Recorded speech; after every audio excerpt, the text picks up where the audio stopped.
Kia ora everyone, welcome back to my channel. My name's Renee. I like to read books and then talk about them on the internet.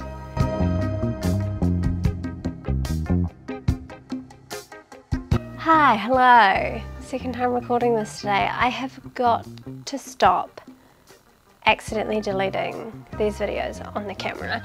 November wrap up. That's what we're going to be doing today. Cannot believe that is December. Only have 2 weeks left of work. Haven't done any Christmas shopping. Just mildly panicked about how much I have to do in the next kind of 2 weeks. We're going to distract ourselves by talking about books. Let's get into the books. First up, I started the month reading Death in Her Hands by Ottessa Moshfegh. A great single, closely focused character book by Ottessa Moshfegh. We are being narrated this story from a lonely older woman named Vesta. The story opens with Vesta taking her dog for a walk through a forest when she comes across a note that says there's been a murder, the woman's name is Magda, the person who wrote the note is not responsible. And then from there, the character Vesta becomes obsessed with discovering who this person Magda was, creates this whole kind of backstory of who she potentially could have been, how she was murdered, what her life was like. It quickly becomes a somewhat detective story, but really what it is an opportunity for Moshfegh to show how well she writes single characters in a story. The character of Vesta is, like I said, this lonely woman. She used to be married to a very popular science professor, and she herself was a great scientist. It's really speaking about Magda's kind of frustrations and difficulties during her marriage, being in the shadows of her husband a lot of the time. It sets itself up as what feels like a mystery story, but it's definitely not that. It's paranoid, it's completely unreliable narrator. But you get a really great description of character who has been given an opportunity through this finding of this note to really tell her story. It's not perfect, she's not perfect, but it's definitely draws you in, annoys you, frustrates you, sucks you into her kind of unhinged state of mind, and then leaves you with that. And I really enjoyed it. Okay, next I read Mary by Vladimir Nabakov.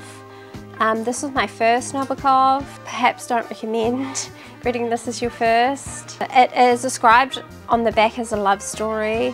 A character named, I can't remember his first name, Gunnan, is narrating the story. We are kind of post-war Russia, and we have this group of characters all living in this kind of apartment block. They all have these different kind of stories or at different points in their lives that have brought them to live in this place. And Gunnan comes across another character who is anticipating the arrival of his fiance. In that, Gunnan kind of conjures up this belief that the woman who is this other man's fiance is actually an ex-lover of his, and he believes that she is coming back to him. I don't quite understand where I was supposed to feel the love story in this. It was very cold and closed off. I don't know whether perhaps that's just the Russian way of writing about love. Perhaps the love is more in the sad parts of it, the longing, because it does have a very kind of somber tone to it. It just didn't really kind of connect for me. I didn't feel a lot of heart in the story, and so I found it hard to relate or empathize with these characters. Not a great start to the old Russians, but we'll keep going. Next I read Harry Potter and the Chamber of Secrets. I don't need to talk about this book. I think everyone knows what it's about. I had a good time reading it. I hadn't read it in a long time. Yeah, it was fun to reread it. A lot of the details I obviously don't remember, so it did feel in some ways like reading it for the first time again.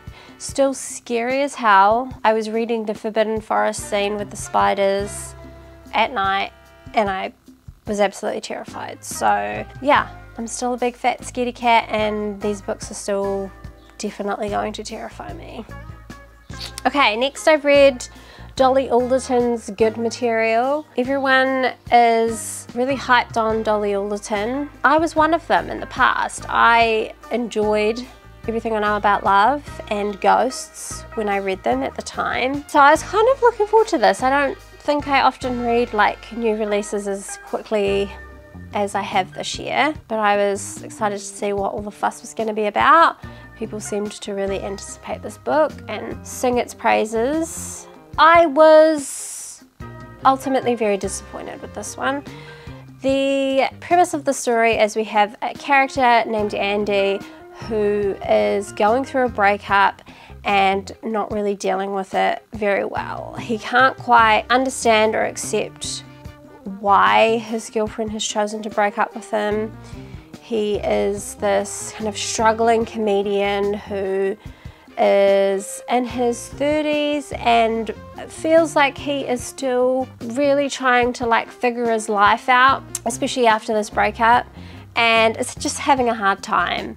I think the problem with this book for me is just I just didn't care about this character or what he was going through. I found it extremely boring to read about his kind of stunted emotional experience and how he just didn't seem to be able to handle the situation in like a mature way. I understand that he was like grieving and it was hard, but it just wasn't ever presented in a way that I felt like it was believable. Yeah, there was not a lot to redeem this book for me. It wasn't funny. I didn't like any of the characters. I didn't feel like the lines that were supposed to be like quite heartfelt and emotional were all that touching. I think part of it is that I have quickly aged out of Dolly Alderton's books and I don't feel like her writing is very relatable. Sadly, just not my thing anymore. Extremely disappointing. Next I read Recitatif by Toni Morrison. This is a very tiny book. It is about half the size of this. The other half of this is made up from an introduction by Zadie Smith, which is brilliant. But this is a short story about two kind of orphan girls who get sent to this orphanage when they are young girls, not because they're actually orphans, but because their single mothers at different times in their lives cannot handle taking care of them for their own reasons. This is supposed to be a book that makes you question your own biases about race, your own ideas or signifiers that you inherently have when it comes to race and characters being described in stories. It's never explicitly explained what race each one of these girls are, but we do know that one is black and one is white. And throughout the story, we're given these kind of little clues or cues that make that kind of flip-flop back and forward throughout. The introduction by Zadie Smith was great. It helped give it a lot of background and kind of explain that idea, give some history to it, I think. The story itself was just okay. I thought it was fine. Toni Morrison's writing is still absolutely phenomenal and beautiful, and the way that she puts a sentence together is still something that will always just awe me. So I enjoyed that. I don't know whether I would have fully understood the message in the story or what was going on if I hadn't read the introduction. I would have maybe liked to have read the introduction after I read the story as well, just to get kind of fresh eyes on it. So that would be my take on it. But it's Morrison, so it's always going to be stunning writing. You're always going to have a good time there. Next I read In the Fold by Rachel Cusk. This novel opens up with a character named Michael who is at university and has been invited to go back to the home of his good friend, I can't remember his good friend's name to be honest, who lives on this estate called Egypt.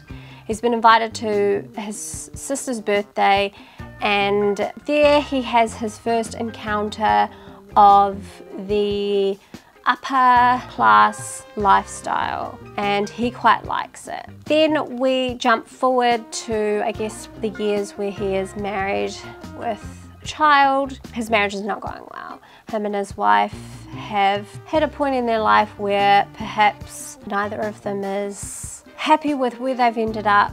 They feel as though the other person has changed a lot in the relationship, and they've both become somewhat resentful towards one another because of that.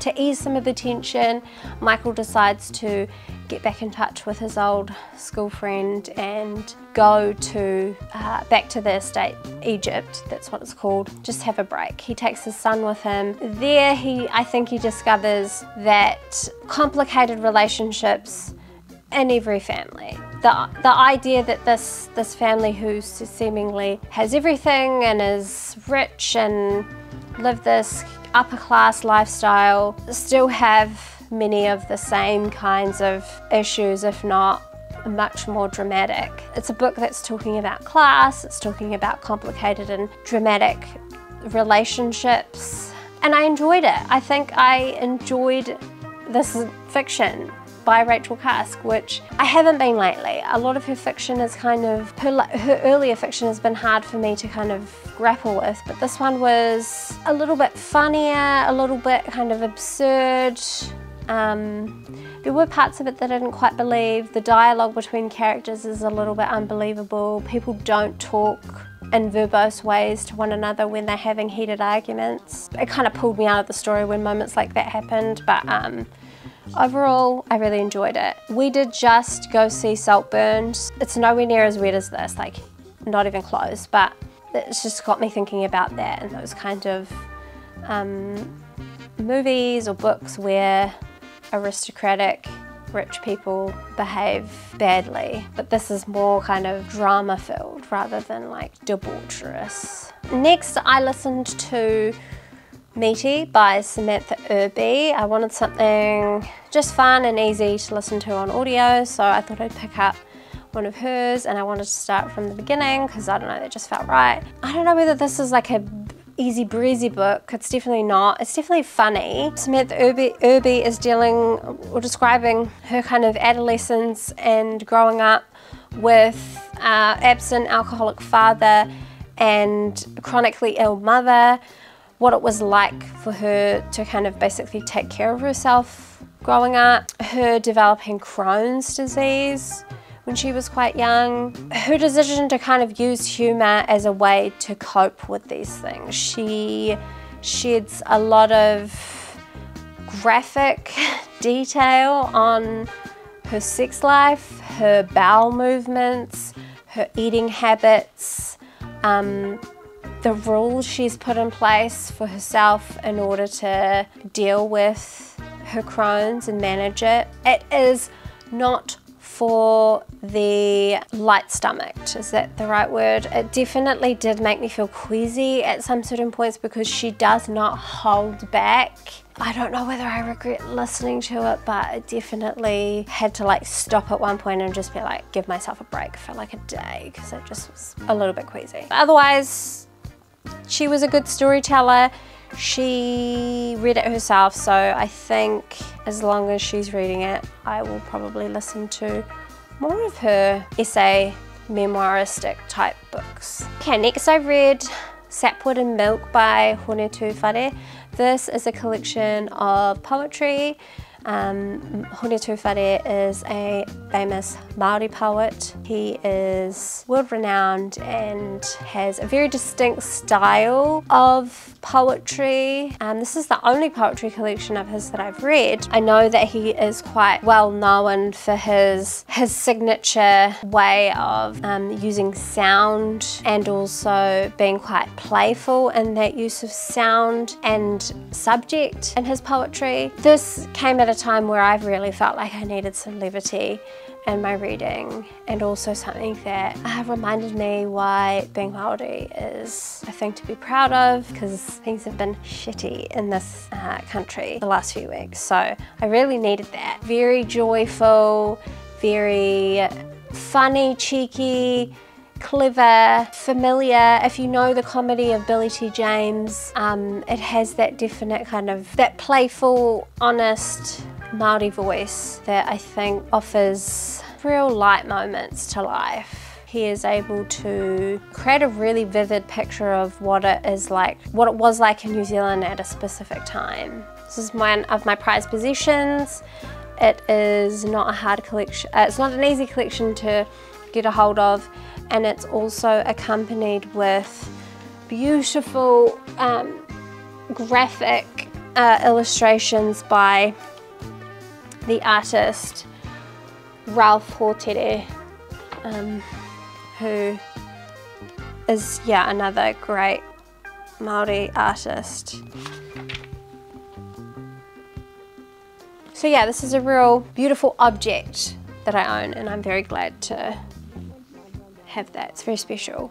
Next I read Obit by Victoria Chang, another collection of poetry. These are poems about death and grief and all the ways that Victoria Chang deals with those things during the illness and death of her parents. So her father suffers from Alzheimer's and her mother is sick for a long time, and so each of these poems is formatted like an obituary. So she is writing these obituaries about these kind of ephemeral, abstract things that aren't real people or objects, but are instead memories or abilities that her parents once had, ideas of like their future or her children's futures. And I think it's a really beautiful way of looking at grief, especially that slow process of acceptance that someone is both sick and dying. The idea of this collection is much more kind of solid and rooted than some of the poems. Some of the poems kind of lost me a bit, but I think as a collection as a whole, it really is this beautiful celebration of life and death and the ways in which Victoria Chang chooses to celebrate those and remember them. Last book I read in November was actually a reread. I read this for my book club. I was very glad that this was the November pick because this was one of my favorite books from last year, and instead of rereading the entire thing, I decided to just reread my favorite essays from it, which is about half the book, to be honest. So I had a good time with that. It's got so many, I don't know if you can see that, it's got so many folds. It's a great collection.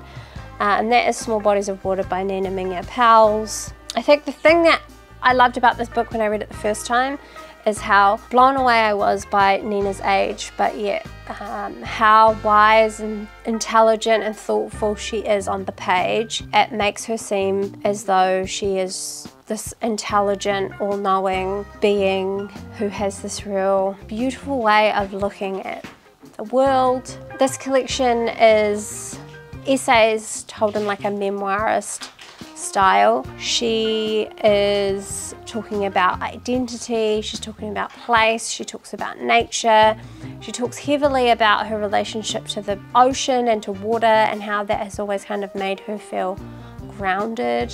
It's a beautiful collection. I still really love it. I think it'll be one that I'll reread again and again just because her words are so thoughtful and considered and beautiful, and it was a great way to end the month. And on that note, that's me done. That's my wrap up.